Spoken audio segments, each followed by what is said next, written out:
Trump in the Inferno, a journey through the circles of American power. In Dante's Inferno, the poet descends into hell to witness the many forms of human corruption and folly. If that journey were rewritten for our era, the guide might not be the ancient Roman poet Virgil, but the political realities of the 21st century, and one of its most theatrical figures, Donald Trump, could be cast as the wandering soul navigating the underworld of modern politics. This is not hell as medieval theology imagined it. It is the hell of influence, money, and illusion, a place where the architects of the global pyramid of power preside in shadow. In this vision, Trump's journey is not one of moral redemption, but of strategic calculation. How to survive in a world where the true rulers are never on the ballot. The first gate, the distractors. The opening act of this inferno is guarded by the distractors, political actors who make grand public displays while avoiding the structures of real power. Here, the air is thick with banners proclaiming tariffs, border security, and other small-scale battles. Trump's Canadian tariffs belong to this circle, symbolic moves meant to draw attention away from deeper structural corruption.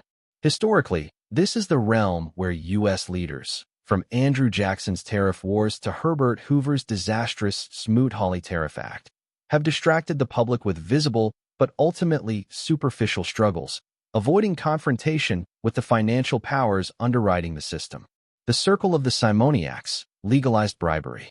Descending further, we enter the circle of the simoniacs, where those who sold sacred trust for gold are punished.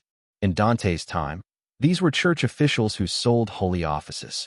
In modern Washington, they are senators and congressmen who have turned lobbying into a multi-billion-dollar industry.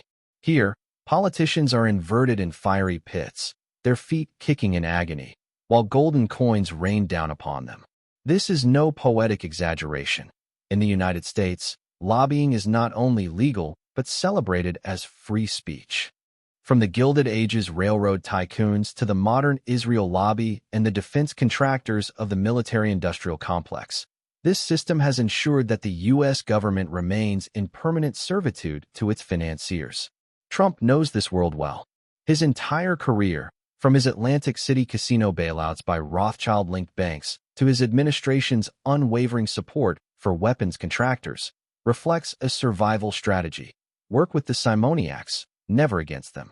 The Hall of False Prophets, the Gospel of Climate Prophets.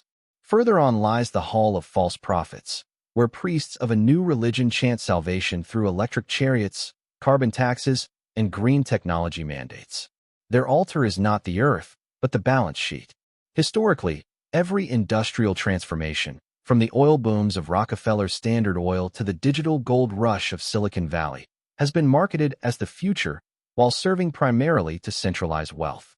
The climate agenda, as sold by its most powerful corporate backers, is no different, a trillion-dollar extraction machine disguised as planetary salvation. Trump, skeptical of this gospel, voices opposition but never dismantles the machinery behind it. For all his ridicule of electric cars and carbon taxes, he leaves untouched the financial empires that profit from them. The seventh gate, the architects of the pyramid. At last, Trump reaches the seventh gate, the inner sanctum of the pyramid. Here sit the true architects, the global banking dynasties, the military-industrial strategists, the intelligence networks, and the lobbies that cross all national boundaries. Their thrones are carved from obsidian, their faces obscured, their hands motionless, for they have no need to act openly. This circle has existed since the birth of the Republic. In 1913, the creation of the Federal Reserve transferred control of U.S. monetary policy to a consortium of private banks. In the post-World War II era, the CIA and the Pentagon became instruments of corporate empire. Today, the same intertwined forces, finance, arms, energy, and media, operate as a supranational authority. Trump looks upon them, understands their power, and turns away. The hourglass of his life runs too quickly, and he knows that to challenge them directly would mean political annihilation. Better to return to the smaller, winnable battles of tariffs and headlines. The endless theater. Trump's retreat is not unique. It is the default survival instinct of every leader operating within the pyramid's shadow.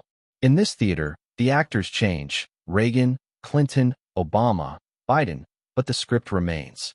Borders may shift, wars may start and end, but the apex remains untouched. And so Trump returns to the upper circles, where the crowd cheers the noise of small battles, unaware of the machinery turning below. The architects smile in silence. The play goes on. The lesson of the Inferno. Dante's journey ended with ascent. Trump's ends with a sideways exit, back into the comfort of the stage lights. In the real world, hell is not a pit of fire but a network of agreements, contracts, and handshakes. The simoniacs are not tortured for eternity. They retire to consulting firms. The false prophets are not damned. They collect speaking fees. And the architects? They remain unseen. For in this modern inferno, the deepest circle is not guarded by demons, but by the illusion that there is nothing there at all. This format gives the reader 3 layers at once. The allegory, Trump as a wanderer through a modern political hell. The historical parallels, linking each circle to a documented U.S. political or economic era. The critique, showing that tariffs and other headline battles are distractions from the pyramid's real power centers.